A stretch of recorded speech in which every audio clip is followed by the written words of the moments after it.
তারা তো নির্দোষী, তারা তো কোনো বলতেছে না যে আমরা বাড়ি ছিলাম না, তারা তো তাই বলতেছে। হামিদার যদি না ধরে তাহলে আমার ছেলেরা নির্দোষীতেই মারা যাবে।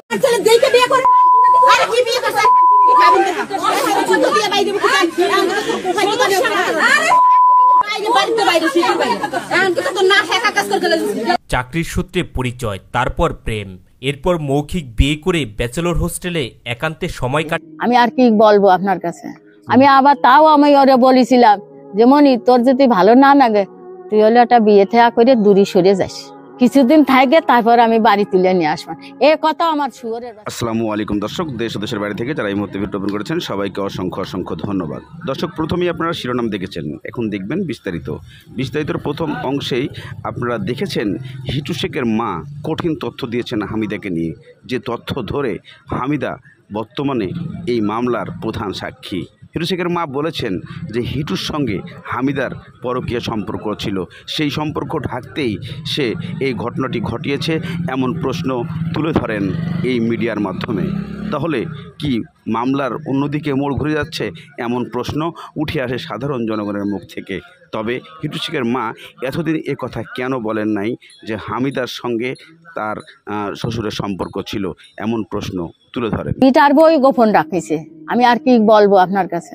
আমি আবার তাও আমি ওরে বলেছিলাম যে মনি তোর যদি ভালো না লাগে তুই হলে একটা বিয়ে থেয়া করে দূরে সরে যাস, কিছুদিন থাকে তারপর আমি বাড়ি তুলে নিয়ে আসবো। এ কথা আমার শুয়োরের বাচ্চার জাইরে আমি বলেছিলাম। আগে থেকে নারী খেকো স্বভাবটা রয়েছে জঘন্যতম ব্যক্তি হিটু শেখের মাঝে, কিন্তু যুবতী মেয়ে পেলে কেই বা চায় বয়স্ক মেয়ে বিয়ে করতে। অর্থাৎ আসিয়ার বড় বোন হামিদাকে পুত্রবধূ করে পাওয়ার পর থেকেই আর অন্য কারো দিকে নজর দিতে হয়নি হিটু শেখের।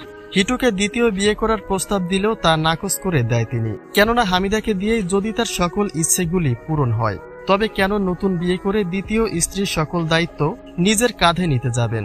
যে তথ্যগুলি এবার প্রকাশ্যে দিয়েছেন হামিদার দাদি শাশুড়ি, যেহেতু তিনি হিটু শেখের চরিত্র সম্পর্কে খুব ভালোভাবেই জানেন, তাহলে আসিয়া ঘটনাতেও এই বৃদ্ধা সবটা জেনেও না জানার ভান করছেন কিনা এমন একটা সন্দেহ দানা বেঁধেছে নেটিজেনদের মাঝে।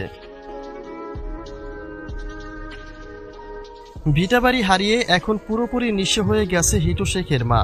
ছেলের জঘন্যতম অপরাধে আশেপাশের কোনো বাড়িতেও জায়গা হয় না তার, কখনো জঙ্গলে আবার কখনো বা ভাঙা বাড়ির আশেপাশে কাটিয়ে দেন পুরোটা সময়। যে বৃদ্ধা বয়সে শুয়ে বসে কাটানোর কথা ছিল হিটুর মায়ের, সেখানে কিনা ঘর বাড়ি থাক দূরের কথা, খাবারের জন্য এক মুঠো চাল পর্যন্ত সংগ্রহ করা সম্ভব হয় না তার পক্ষে। আর এই কষ্টগুলি সহ্য করতে না পেরেই এবার আক্ষেপ সহকারে হিটুর অনেকটা কুকীর্তি ফাঁস করে দিয়েছে তার মা। এই বৃদ্ধা বলেন হিটু শেখের নজর খারাপ হবার কারণেই দ্বিতীয় বিয়ে করাতে চেয়েছিলেন তিনি, যেহেতু ঘরে হিটুর একজন স্ত্রী রয়েছে তাই দ্বিতীয় বিয়ে করে দূরে কোথাও চলে যাওয়ার উপদেশ দিয়েছিলেন তিনি, কেননা বিয়ের পরে কয়েকদিন কেটে গেলে এমনিতে প্রথম স্ত্রীর রাগ কমে যেত, আর ঠিক তখন তিনি হিটুকে বাড়িতে নিয়ে আসতেন। এদিকে হিটু শেখের মায়ের এমন মন্তব্যের পরেই উঠে আসে হামিদার নাম। হামিদা তো জানিয়ে দিয়েছেন বিয়ের পর থেকেই সজীবের সাথে তার শ্বশুর হিটু শেখও তাকে ভোগ করে, এবং হিটুর মা তো মাত্রই ছেলের চরিত্রের কিছু গুণগান করলেন, তার মানে নিশ্চয়ই তিনি ছেলের চরিত্রের সবটা আগে থেকেই জানেন। তাহলে হামিদার সাথে যে দিনের পর দিন এসব অপকর্মে লিপ্ত হতো হিটু শেখ, তা কি এই ব্যক্তির অজানা থাকাটা আসলেই যৌক্তিক? সেটা আপনাদের ধারণা মোতাবেক নিশ্চয়ই কমেন্ট করে জানিয়ে দিবেন।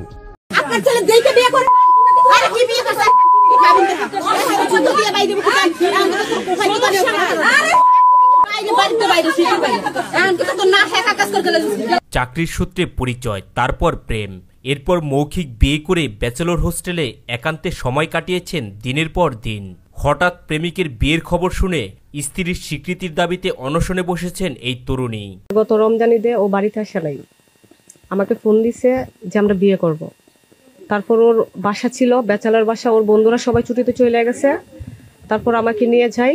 গত রমজান মাসে বিয়ের আশ্বাস দিয়ে তানিশাকে ডেকে নেয় আব্দুল্লাহ, এরপর স্থানীয় এক হুজুরের মাধ্যমে বিয়ে করেন দুজনে। হুজুরের মাধ্যমে বিয়ে হয়। তারপর ওনারা আমি বললাম যে খাবিন, বলতেছে খাবিন তো সাক্ষী লাগবে, আমরা আমার ফ্রেন্ড সার্কেল আসলে ছুটির থেকে আসলে নেক্সট আমরা কাবিন করে নেব। ব্যাচেলর হোস্টেলে দুজনে সংসার করেন মাত্র 7 দিন, তবে কাবিনের কথা তুললে নানা অজুহাত দেখাতো আব্দুল্লাহ, এমনই অভিযোগ তানিশার। বিশ্বাস করছি, করার পরে আমি কাবিন করি নাই, না করে আমি বিয়ে করছি। করার পরে ওর সাথে আমি 1 সপ্তাহ ছিলাম, সংসার করছি। করার পরে এখন ও আবার অস্বীকার করতেছে। এখন আবার শুনলাম ওনাকে বাড়িতে এসে বিয়ে করছে, তাই জন্য আমি চলে আসছি। পিরোজপুরের নাজিরপুরের আব্দুল্লাহ চাকরি করতেন হবিগঞ্জ জেলার নাখাইল উপজেলায়। সেখানেই তার পরিচয় হয় তানিসা তাবাসসুমের সাথে। এক পর্যায়ে দুজনে গড়ে ওঠে প্রেমের সম্পর্ক। ওর সাথে কথা হয়েছে সর্বশেষ আমার কালকে 5টা 29-এ, বিকাল 5টা 29-এ নেব। যদি না হয় আমি সুসাইড করব বললামই তো, কারণ আমি আমার অধিকার চাই। অনশনের খবর শুনে ঘরে তালা দিয়ে পালিয়ে যায় আব্দুল্লাহর পরিবার।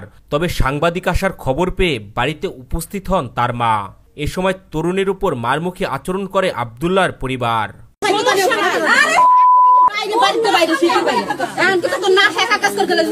আব্দুল্লাহর মা বলেন ওই মেয়েকে তিনি চেনেন না, আর তার ছেলে ওখানে কখনো চাকরি করেন নাই। কাবিননামা দেখাতে পারলে তিনি তাকে বউ হিসেবে মেনে নেবেন বলে জানান আব্দুল্লাহর মা। আমার ছেলে তো আর বাড়িতে থাকে না, এখন ও মেয়ে আসছে বলছে যেন আমার নাকি ওরে বিয়ে করছে। এখন ও কাবিননামা দেখাক, তারপর ওরে বউ বনে এবার ঘরে নি। আমার ছেলে থাকতো ওই সিলেটে, সে এখন নেই, সে গেছে ঠাকুরগা। এলাকাবাসী বলছেন এলাকায় এমন ঘটনা আগে তারা দেখেননি। অনেকেই বলছেন মেয়েটি বিয়ের কাবিননামা দেখাতে পারলে তারা আলোচনার মাধ্যমে সমাধান করে দেবেন। কিভাবে বুঝি যে এই ছেলের সাথে তার বিয়ে হয়েছে, তার কোনো ডকুমেন্টস নাই, সে যে বিয়ে করছে। ওরম মনে করেন বিয়া হুজুর নিয়ে বহুত বিয়ে হয়। একজন স্থানীয় বাসিন্দা বলেন এমন প্রেম ছবি মেলামেশা আজকাল হয়েই থাকে। মেয়েটি অডিও কথোপকথনের একটি রেকর্ড আছে বলছে, কিন্তু অডিও বা ছবি তো বিয়ের প্রমাণ হতে পারে না। যে কাহিনী শুরু করছো না, সমস্যা নাই ভাই, আমি কোনো কাহিনী শুরু করি নাই। আমি তোমাকে ডেট দিয়েছি, তুমি ঠিক আছে 1 তারিখে তুমি চলে আইছো। ধর্ষকের বিচার দেশে যেটা আইনে আছে, তার রিওয়ার্ড যেটা পাওনা আছে সেটা তার মৃত্যুদণ্ড। বিগত সরকারের আমলে তো কোনো বিচার ব্যবস্থাই ছিল না, বিচার ব্যবস্থাটাকে ধ্বংস করে থুয়ে গেছে ওনাদের আমল তুলনা করবেন না প্লিজ। প্রিয় দেশবাসী, আপনারা সবাই এই দর্শনকারীর বিরুদ্ধে আওয়াজ তুলুন। দ্রুততম ওই দর্শনকারীকে বাংলাদেশের কোনো আদালতের মাধ্যমে নয়, জনসম্মুখে দ্রুত তাদেরকে ফাঁসি দেওয়া হোক। এটাই আমাদের দাবি, এটাই দেশের দাবি, এটাই জনগণের দাবি। শিশু আসিয়ার ধর্ষক হিটু শেখের মৃত্যুদণ্ড কবে কার্যকর হবে? বাংলাদেশের 20 কোটি মানুষের একটাই প্রশ্ন, কবে কার্যকর হবে হিটু শেখের মৃত্যুদণ্ড? কিছুদিন আগে এই নর পিশাচের ফাঁসির রায়ে উল্লাসে ফেটে পড়ে দেশবাসী। এই হিটুর মার এমন প্রশ্নে বারবার প্রশ্ন করা হলে হিটুর মা বলেন যে হিটু প্রতিনিয়তই হামিদার সঙ্গে সম্পর্ক রাখার জন্য আবার নতুন করে উনি বিয়ে করেন নাই, এমন প্রশ্ন তুলে ধরেন যে সে এই কারণগুলোতেই আমাকে বারবার উচ্ছ্বসিত করত, তারপরও তার ছেলের বউর সাথে এমন অপরকীয় কাজ করত।